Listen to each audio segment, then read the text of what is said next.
First Genesis, the account of creation, chapter 1.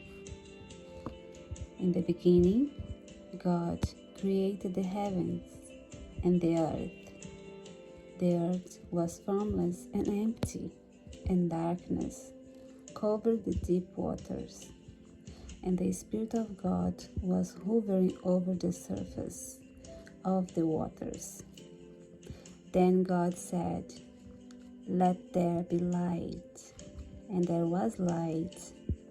And God saw that the light was good. Then He separated the light from the darkness. God called the light day, and the darkness night. In the evening passed morn, and morning came, marking the first day.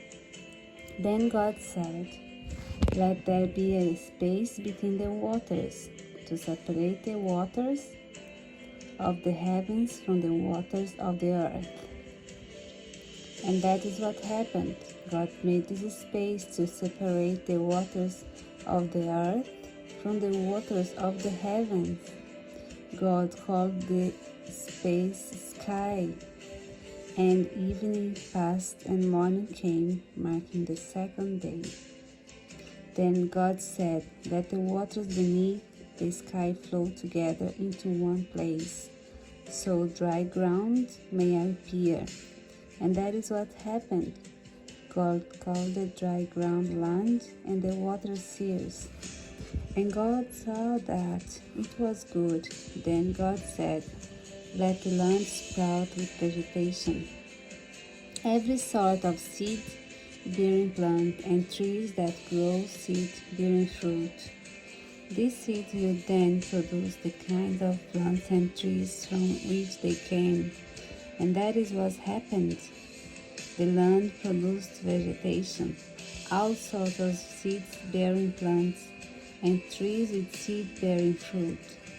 Their seeds produced plants and the trees of the same kind. And God saw that it was good. And the evening passed and morning came, marking the third day. Then God said, "Let lights appear in the sky, to separate the day from the night. Let them be signs to mark the seasons, days, and years. Let these lights in the sky shine down on the earth." And that is what happened. God made two great lights, the larger one to govern the day, and the smaller one to govern the night. He also made the stars. God set these lights in the sky to light the earth, to govern the day and night, and to separate the light from the darkness. And God saw that it was good. And evening passed and morning came, marking the fourth day. Then God said, "Let water swarm with fish and other life. Let the skies be filled with birds and on every sky." So God created sea creatures and every living thing that scurries and swarms in the waters, and every sort of bird, each producing offspring of the same kind of. And God saw that it was good. Then God blessed them, saying, "Be fruitful and multiply. Let the fish fill the seas, and let the birds multiply on the earth." And evening passed and morning came, marking the fifth day. Then God said, "Let the earth produce every sort of animal, each producing offspring of the same kind of livestock, small animals that scurry along the ground, and wild animals." That is what happened. God made all sorts of wild animals, livestock, and small animals, each able to produce offspring of the same kind. And God saw that it was good. Then God said, "Let us make human beings in our image, to be like us. They will reign over the fish in the sea, the birds in the sky, the livestock, and the wild animals on the earth, and the small animals that scurry along the ground." So God created human beings in his own image. In the image of God, he created them. Male and female, he created them.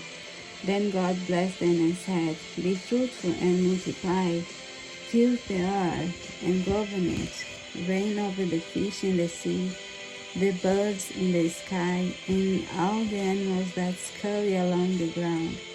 Then God said, "Look, I have given you every seed-bearing plant throughout the earth, and all the fruit trees for your food, and I have given every green plant as food for all the wild animals, the birds in the sky, and the small animals that scurry along the ground, everything that has life." And that is what happened.